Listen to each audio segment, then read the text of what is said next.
2025 সালে মালয়েশিয়ায় স্টুডেন্ট ভিসায় প্রচুর পরিমাণে রিজেক্ট হচ্ছে স্টাডি গ্যাপ, লো সিজিপিএ অথবা জিপিএ থাকার কারণে।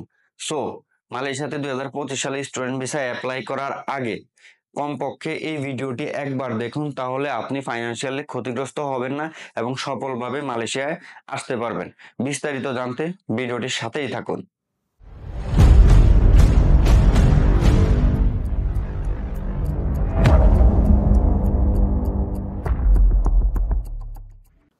আসসালামু আলাইকুম, সবাই কেমন আছেন? আশা করি সবাই আল্লাহর রহমতে ভালো আছেন।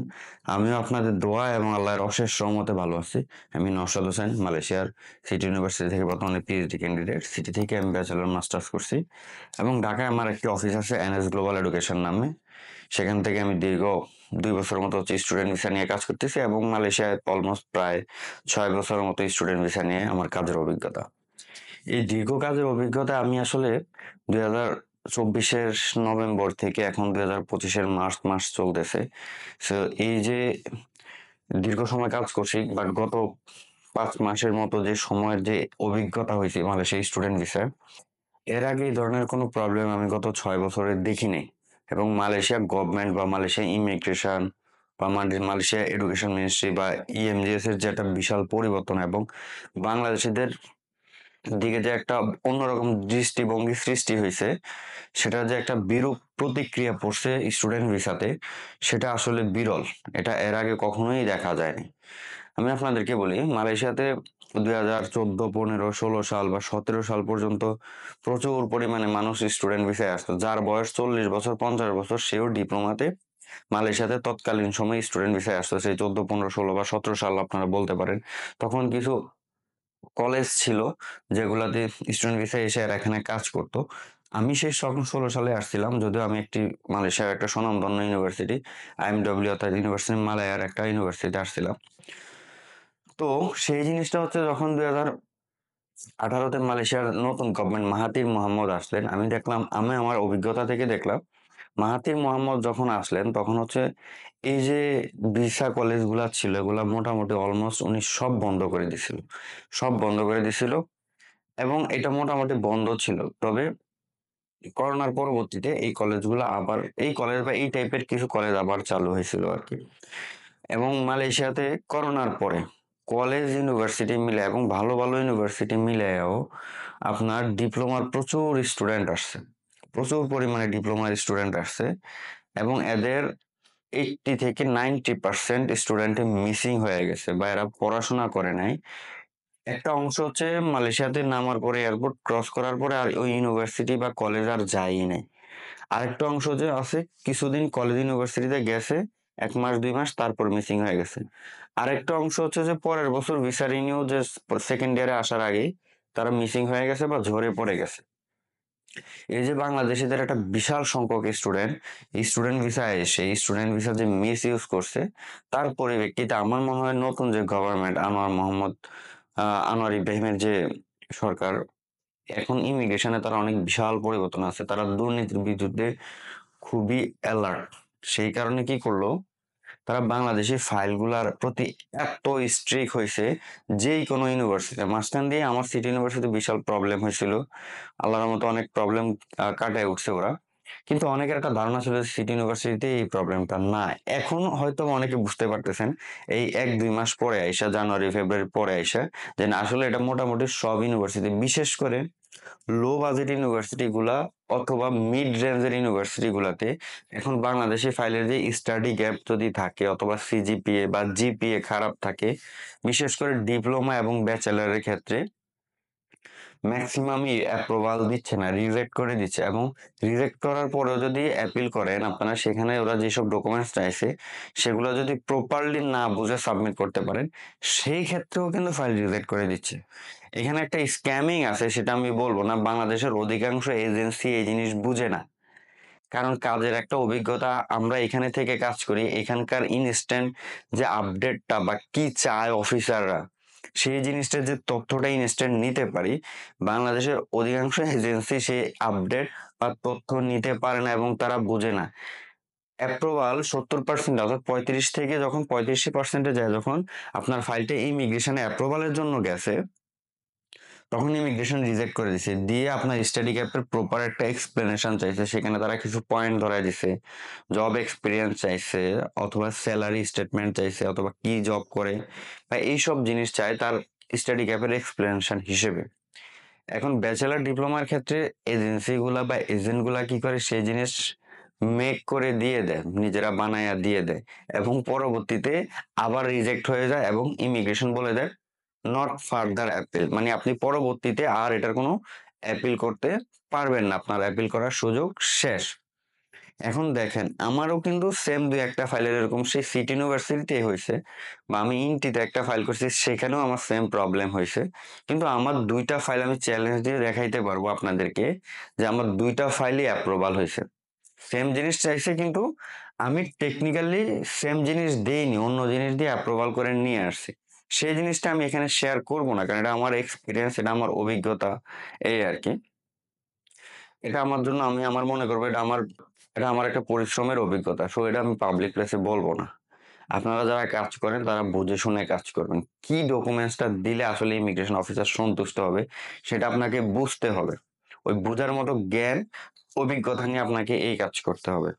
তা আমি মূলত আজকে এই ভিডিওটা বানাচ্ছি যে যারা আপনারা মালয়েশিয়াতে বর্তমানে অ্যাপ্লাই করবেন, স্টাডি গ্যাপ আছে বিশেষ করে 2 বছর, 3 বছর বা 4 বছর, এই অ্যাপ্রুভাল 4 বছরের এই অ্যাপ্রুভাল গুলা দিবে যদি প্রপার, বিশেষ করে ডিপ্লোমা এবং ব্যাচেলারের ক্ষেত্রে এই রিজেক্ট হইলে বা কোনো কারণে প্রবলেম হলে অ্যাপ্রুভাল দিবে, অথবা ফাইল সাবমিট করার সময় প্রপারলি কোনো ডকুমেন্ট সাথে অ্যাড করে দিলে অ্যাপ্রুভাল ডিরেক্ট চলে আসবে, ঠিক আছে।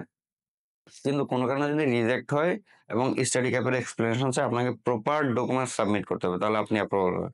তার আগের ফাইলগুলা কোনগুলা, যেগুলো 4 বছর, 5 বছর বা 6 বছর, যে অ্যাপ্লিকেশন গুলো আপনারা অ্যাপ্লাই না করাই ভালো। বিশেষ করে লো বাজেট এবং মিড রেঞ্জের ইউনিভার্সিটি, যদিও লো বাজেটে ইউনিভার্সিটি গুলা বা কলেজ গুলাতে মালয়েশিয়ান ইমিগ্রেশন বা মালয়েশিয়ানের যে কেডিএন আছে, যেখান থেকে ইন্টারন্যাশনাল লাইসেন্স পায় ওরা স্টুডেন্ট হওয়ার জন্য, তাদের কেডিএন বাতিল করে দিছে, সো তারা স্টুডেন্ট ভিসা বাংলাদেশিদের জন্য প্রসেস করতে পারতেছে না, ঠিক আছে। সো মিড রেঞ্জের গুলাতেও কিন্তু সেম প্রবলেম হচ্ছে, আইইউতে হচ্ছে, ইউসিএমএ তে হচ্ছে, আমার সিটি ইউনিভার্সিটিতে হচ্ছে, ইউনিভার্সিটি গুলোতে কিন্তু হচ্ছে স্টাডি গ্যাপের প্রবলেম। কিন্তু আপনাকে প্রপার ওয়েতে, প্রপার মাধ্যমে অ্যাপ্লাই করতে হবে, তাহলে আপনি অ্যাপ্রুভাল পাবেন। যার তার দিয়ে অ্যাপ্লাই করে দিবেন, জানে না বুঝে না কিছু, আসছে মালয়েশিয়া 6 মাস 1 বছর হয়েছে, বা দেশে থেকে কাজ করতেছে, এখানকার ইনস্ট্যান্ট যে প্রেক্ষাপট সিচুয়েশন গুলো সম্পর্কে তারা অবগত না, তাহলে সেই ক্ষেত্রে আপনারা ধরা খাবেন। এবং প্রচুর পরিমাণে স্টুডেন্ট ক্ষতিগ্রস্ত হচ্ছে এই ফাইন্যান্সিয়াল দিক থেকে ইএমজেস এর ক্ষেত্রে। আমার কথার যদি কোনো অমিল পান, আপনারা বিভিন্ন গ্রুপ আছে, যদিও গ্রুপগুলা বিভিন্ন এজেন্সি বা বিভিন্ন এজেন্টদের, তারপরে ওখানে প্রচুর পরিমাণে স্টুডেন্ট পোস্ট করতেছে, কমেন্ট করতেছে যে তাদের এই ইউনিভার্সিটি ওই ইউনিভার্সিটিতে অ্যাপ্রুভাল রিজেক্ট করে দিছে, স্টাডি গ্যাপের এক্সপ্লেনেশন চাচ্ছে, বা লো সিজিপিএ বলতেছে, বা লো জিপিএ বলতেছে। সো আপনারা বিভিন্ন গ্রুপগুলাতে দেখবেন যে এই সব বিষয়গুলায় প্রতিনিয়ত কমেন্ট আসতেছে বা পোস্ট করতেছে স্টুডেন্ট গুলা। তা আমি বলবো, যারা অ্যাটলিস্ট 3-4 বছর বা 2-3 বছর স্টাডি গ্যাপ আছে, আপনারা ব্যাচেলারে অ্যাপ্লাই করতে পারেন, বা ডিপ্লোমার ক্ষেত্রে 2-2.5 বছর গ্যাপ হলে আপনারা অ্যাপ্লাই করতে পারেন, কিন্তু আপনারা প্রপার মাধ্যম এবং বুঝে অ্যাপ্লাই করবেন, নাহলে কিন্তু আপনি ফাইন্যান্সিয়ালি ক্ষতিগ্রস্ত হবেন। আর যারা অ্যাপ্লাই করায় অনেকের ক্ষেত্রে, যারা পরবর্তীতে, আমি ব্যক্তিগতভাবে প্রুফ হিসেবে দেখাইতে পারবো যে অনেক স্টুডেন্ট গত 1 মাসে নক করছে যে বিভিন্ন মাধ্যমে অ্যাপ্লাই করছে, কিন্তু রিজেক্ট হয়ে গেছে, অ্যাপিল করার পরও রিজেক্ট হয়ে গেছে। পরবর্তীতে তার এজেন্ট বা যে মেন্টর, তারা আর তার কোনো রেসপন্স করতেছে না তার কথায়, বা তাদের টেক্সটের, বা তাদের সাথে কমিউনিকেশন করতেছে না, অথবা ডাইরেক্ট মুখের উপর বলে দিচ্ছে আমাদের এটা, আপনাদের এটা হবে না, বা আমি করতে পারতেছি না, আপনি যদি পারেন। এমনও কথা বলছে যে আমি অপারগতা স্বীকার করতেছি, আপনি চাইলে অন্য কোনো মাধ্যম থেকে এই জিনিসটা করায় নিয়ে আসেন, আমার কোনো আপত্তি নাই। এই সব রকম কথা বলে তারা দায়বদ্ধতা থেকে সরে যাচ্ছে। স্বাভাবিক, ইএমজিএস এ অ্যাপ্রুভাল রিজেক্ট করে দিছে বা ইমিগ্রেশন রিজেক্ট করে দিছে, তাদের তো আর এরকম অভিজ্ঞতা নাই। তারা যেটা ফাইল নিত আগে হচ্ছে, যে এই কোনো ফাইল 5 বছর 6 বছর স্টাডি গ্যাপ ছিল, ফাইল নিয়ে জমা দিলে অ্যাপ্রুভাল হয়ে যেত। কিন্তু এখন সেই জিনিসটা নাই। কিন্তু ওই যে আগে কোনো প্রবলেম ছিল না, আরো 6 মাস 7 মাস আগে, 8 মাস আগে ফাইল নিয়ে জমা দিলে অ্যাপ্রুভাল হয়ে যেত, ওই যে চিন্তাটা, ওই যে তখনকার কাজ দেখছে, সেটা দেখে এখনো সেম কাজই করতেছে, অ্যাপ্লাই করে দিচ্ছে, বা নতুন এই যে প্রবলেম গুলা ক্রিয়েট হচ্ছে বা হয়েছে, এগুলা সম্পর্কে তাদের কোনো ধারণাই নাই, অভিজ্ঞতাই নাই। কিন্তু আগের ধারণা থেকে নিয়ে দিয়া দিচ্ছে। যার কারণে স্টুডেন্টরা ক্ষতিগ্রস্ত হচ্ছে। সো স্টুডেন্টদেরকে বলবো, যারা মাস্টার্স পিএইচডির ক্ষেত্রে প্রবলেম নাই। মাস্টার্স পিএইচডির ক্ষেত্রে আপনারা স্টাডি গ্যাপ যতই হোক আপনারা কিন্তু জব এক্সপ্লেনেশন বা জব এক্সপেরিয়েন্স লেটার দেখাইতে পারেন। কারণ এটার একটা ভ্যালিড আছে, এটার একটা যুক্তিসঙ্গত ব্যাপার আছে। যে ব্যাচেলরের পরে মানুষ জব করে ৫ বছর ১০ বছর পর সে চাইলেই তার কেরিয়ার ডেভেলপ করার জন্য একটা মাস্টার্স করতে পারে বা একটা পিএইচডি করতে পারে। সো সেই ক্ষেত্রে কিন্তু প্রবলেম নাই। মাস্টার্স পিএইচডি তে নো প্রবলেম, আপনারা নিশ্চিন্তে থাকেন। কিন্তু প্রবলেম হচ্ছে ডিপ্লোমা ব্যাচেলরের ক্ষেত্রে। সো আমি আপনাদেরকে বলবো, যারা বর্তমানে মালয়েশিয়াতে এপ্লাই করবেন, এই যে ২৪ সালের লাস্টের থেকে অলরেডি ২৫ মার্চ পর্যন্ত যারা অলরেডি ক্ষতিগ্রস্ত হয়েছে এবং পরবর্তীতে যারা করবেন তাদেরকে বলবো আপনারা প্রপার মাধ্যম এবং এক্সপিরিয়েন্স লোক দ্বারা অ্যাপ্লাই করেন। যার তার দিয়ে অ্যাপ্লাই করে এই যে ইএমজিএস ফিটা ইউনিভার্সিটি ফেতে ২২০০ থেকে ২৬০০ ২৭০০ অনেক ক্ষেত্রে ৩০০০ ৩২০০ রিঙ্গিট পর্যন্ত হয়। এই যে ৬৫ থেকে প্রায় ৯০,০০০ ৯১,০০০ টাকা যে একটা বিশাল অ্যামাউন্ট, এটা যে আপনারা লস খান, আপনারা অ্যাটলিস্ট লস খাবেন না। প্রপার একটা মাধ্যমে যান, আপনারা করতে পারবেন। আপনারা কিছু দিক থেকে হয় কি অনেক জায়গায় পেমেন্ট একটু কম পান, চলে যান সেখানে। কিন্তু আপনি চিন্তা করেন না যে লোকটা পেমেন্ট কম দিচ্ছে তার কাজের আসলে কতটা অভিজ্ঞতা আছে। এইটা একটা ব্যাপার থাকে। ঠিক আছে? এগুলো যাচাই বাছাই করবেন। কতদিন ধরে মালয়েশিয়ায় কাজ করে, মালয়েশিয়াতে বর্তমান তার কাজের অবস্থান কি, তার সাকসেস রেট কেমন এগুলা জানার ট্রাই করবেন। ঠিক আছে? তার সম্পর্কে একটু ডিটেইলস গবেষণা করে তাকে ফাইলটা জমা দিবেন। এই আরকি। তো আমি বলবো যে যারা মালয়েশিয়াতে ২০২৫-এ এপ্লাই করবেন, বিশেষ করে ডিপ্লোমা এবং ব্যাচেলরে আপনারা যদি স্টাডি গ্যাপ ৫-৬ বছর থাকে তাহলে আমি আপনাদেরকে বলবো এপ্লাই না করার জন্য। আপনাদেরকে নিরুৎসাহিত করব। আপনারা ফাইন্যান্সিয়ালি তাহলে ক্ষতিগ্রস্ত হবেন। ১০০ জনের মধ্যে এই টাইপের আমি বলে দিলাম যে ৯০ থেকে ৯৫ জন এইভাবে ক্ষতিগ্রস্ত হবেন। ২-১ জন লাকিলি যদি কোনোভাবে পার পেয়ে যেতে পারে। আর যাদের ২ বছর ৩ বছর বা মোটামুটি ৪ বছরের একটা স্টাডি গ্যাপ আছে, আপনারা চেষ্টা করবেন টপ র‍্যাংকিং ইউনিভার্সিটি গুলাতে এপ্লাই করতে, ভালো ইউনিভার্সিটি গুলাতে এপ্লাই করতে, এক্সপেন্সিভ ইউনিভার্সিটি গুলাতে এপ্লাই করতে। তাহলে কি হবে? আপনাদের ওখান থেকে অ্যাপ্রুভাল আসবে। কারণ ইমিগ্রেশন অফিসার বা ইএমজিএস এর একটা কনসেপ্ট কাজ করে, যে স্টুডেন্টটা ভালো ইউনিভার্সিটিতে, একটা ওয়ার্ল্ড র‍্যাংকিং ইউনিভার্সিটিতে, একটা টপ র‍্যাংকিং ইউনিভার্সিটিতে, একটা এক্সপেন্সিভ ইউনিভার্সিটিতে এপ্লাই করছে, অবশ্যই তার ফাইন্যান্সিয়াল কন্ডিশন ভালো এবং সে এখানে পড়াশোনা করতেই আসবে এবং মাথায় ওদের এই জিনিসটা কাজ করে। এবং আরেকটা জিনিস আপনাদের বলে রাখি, সেটা পয়েন্ট হিসেবে নিবেন। ভালো ইউনিভার্সিটি থেকে এপ্লাই করলে আপনাকে অফার লেটার দিয়ে দিবে না। যে আপনি ভালো ইউনিভার্সিটি দেখে আপনার অনেক টাকা আছে, অফার লেটার দিয়ে দিবে না। যদি আপনার স্টাডি গ্যাপ থাকে, সেই ক্ষেত্রে স্টাডি গ্যাপের প্রপার এক্সপ্লেনেশন নিয়ে ওদের যদি সেটা সন্তুষ্টমূলক হয়, তাহলে আপনারা ভালো ইউনিভার্সিটি গুলা, টপ র‍্যাংকিং ইউনিভার্সিটি গুলা থেকে আপনাকে অফার লেটার দিবে বা এক্সপেন্সিভ ইউনিভার্সিটি গুলা থেকে অফার লেটার দিবে। কিন্তু মিড রেঞ্জের বা লো বাজেটের যে ইউনিভার্সিটি বা কলেজগুলো আছে, ওইগুলাতে আপনার কোনো প্রকার যাচাই বাছাই করবে না। স্টাডি গ্যাপের ব্যাপারে, লো রেজাল্ট বা লো সিজিপিএ, জিপিএ এর ব্যাপারে কোন রকম যাচাই বাছাই করবে না। ওরা আপনাকে অফার লেটার কাজে দিয়ে দিবে। কিন্তু ইমিগ্রেশন থেকে অ্যাপ্রুভাল হবে না হবে ওইটা ওদের দেখার বিষয় না। কিন্তু ভালো ইউনিভার্সিটি গুলার একটা রেপুটেশন আছে। সেজন্য ওরা অনেক যাচাই বাছাই করে আপনার অফার লেটার দিবে। তো আমি বলব যাদের এটলিস্ট ৩ বছর ৪ বছর স্টাডি গ্যাপ হয়ে গেছে বা অনেকের ক্ষেত্রে ৫ বছর যদি হয়ে থাকে, আপনি যদি সিরিয়াসলি পড়াশোনা করতে চান, আপনি টপ র‍্যাংকিং ভালো ইউনিভার্সিটি গুলাতে এপ্লাই করবেন। সেখান থেকে আশা করি আপনাদের অ্যাপ্রুভাল আসবে এবং প্রপার মাধ্যমে, প্রপার ওয়েতে, প্রপার ডকুমেন্টস দিয়ে এপ্লাই করবেন।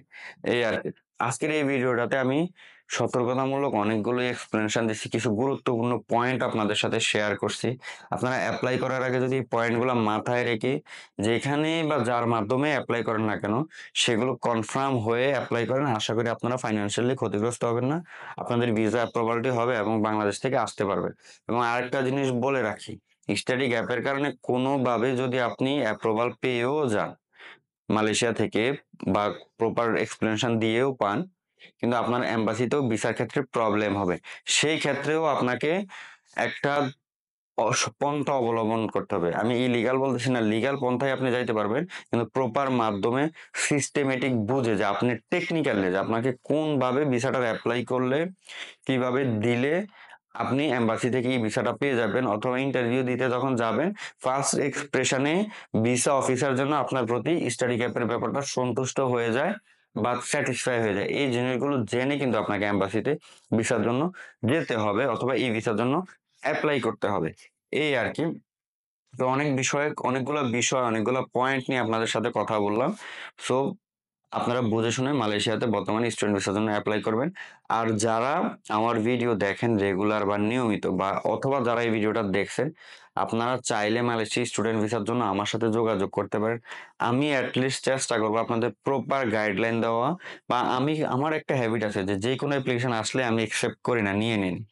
আমি তার প্রোফাইলটা দেখি, তার ফাইন্যান্সিয়াল কন্ডিশনের ব্যাপারগুলো শুনি, দেন তার জন্য ইউনিভার্সিটি চুজ করি, বা চুজ করলে ইউনিভার্সিটি হবে কিনা, এখন বর্তমানে কি পরিস্থিতি, ভিসা হওয়ার সম্ভাবনা আছে কিনা, রিজেক্ট হওয়ার সম্ভাবনা আছে কিনা, অথবা কোন ইউনিভার্সিটিতে দিলে তার অ্যাপ্লিকেশনটা সঠিকভাবে অ্যাপ্রুভাল হয়ে আসবে এবং সে মালয়েশিয়া আসতে পারবে, সেই বিষয়গুলো তার সাথে ডিসকাস করে সাজেশন করি এবং ওইভাবে অ্যাপ্লাই করার চেষ্টা করি। সো মালয়েশিয়াতে যারা 2025-এ অ্যাপ্লাই করতে চান স্টুডেন্ট ভিসায়, তারা চাইলে সরাসরি আমার সাথে অথবা ঢাকায় আমার অফিস এনএস গ্লোবাল এডুকেশনে আপনারা যোগাযোগ করতে পারেন।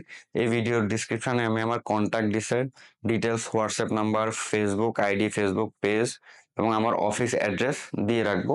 আপনারা চাইলে আমার সাথে যোগাযোগ করতে পারেন অথবা ভালো মন্দ পরামর্শের জন্য ঢাকায় আমার অফিস ভিজিট করতে পারেন। আজকে এই পর্যন্তই। সবাই ভালো থাকবেন, সুস্থ থাকবেন। আল্লাহ হাফেজ।